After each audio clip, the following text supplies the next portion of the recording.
আসতে ক্লিয়ার এদিক সূর্য আছে তো এবার ক্লিয়ার আসছে। আসো মানে মুরগি নিয়ে আসো এটা তোমরা নিয়ে গেছো আপনার হাত থেকে তুমি মুরগিটা মুরগিটা নাও। কথা বলবো কি? আচ্ছা বলেন আগে দাঁড়ান আমি আগে কথা বলি হ্যাঁ হ্যাঁ হ্যাঁ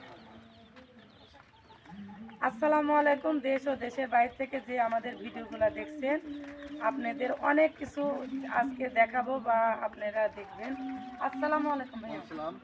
ভাইয়া এর আগে আপনি কি বাচ্চা নিয়ে গেছেন? জি বাচ্চা কেমন হয়েছে? অনেক সুন্দর। আসলে আপনার সত্যি কথা বলতে যে এখন যে বাচ্চাগুলো মানুষ বিক্রি করে